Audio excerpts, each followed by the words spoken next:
안녕하십니까, K부동산 월드입니다.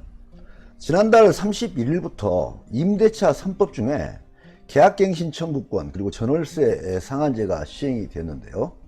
이러한 임대차 3법 시행에도 불구하고 서울 전세시장에서는 전세 물량 공급 부족으로 세입자들이 먼저 전세금을 5% 이상 올려줄 테니 전세계약을 연장을 해달라, 이렇게 부탁하는 사례들이 속출하고 있다고 합니다.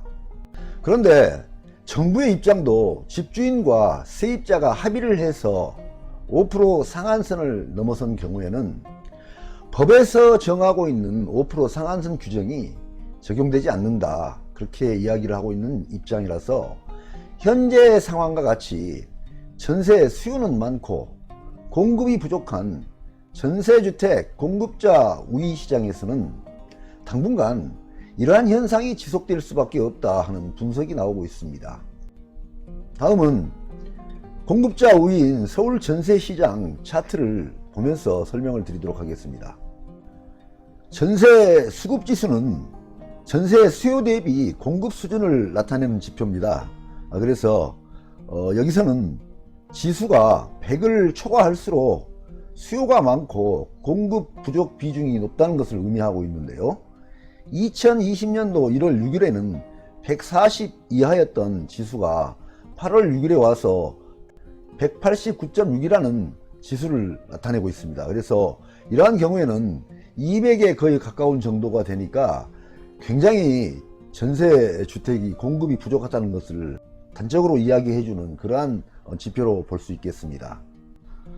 국토교통부는 이와 같이 임대인과 임차인이 합의를 해서 전세금을 5% 이상 올리면 문제가 없다는 입장인데요. 이러한 경우는 세입자가 임대차 이익법을 제대로 알고 있고 이와 같이 5% 이상 올려주는 계약이 본인에게도 불리하지 않다고 스스로 판단해서 계약을 갱신한 경우로 볼 수 있겠습니다. 이와 같은 경우에는 법에서 정한 상한선인 5% 이상을 올려줘도 문제가 안 되는 것으로 그렇게 이야기를 하고 있습니다. 임대차 계약기간이 끝나면서 이렇게 전세주택이 부족하게 된 원인에는 여러가지 원인이 있겠습니다만, 여러가지 이유 중에는 조정지역에서 세금 혜택을 받기 위한 거주 의무를 채우기 위해 집주인이 직접 들어와 살고자 하는 경우도 있고요. 또는 자녀 교육차 다른 지역에서 거주하던 사람들이 자녀 교육이 끝나고 다시 살던 집으로 원상복귀하면서 본인이 직접 들어와 살고자 하는 경우도 상당수 있다고 합니다.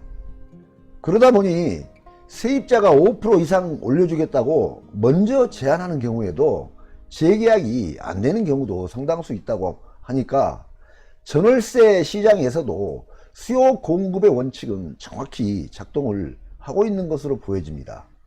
오늘은 공급자 우위가 된 서울 전세시장의 상황을 살펴보는 시간이었습니다. 많은 도움이 되시길 바랍니다.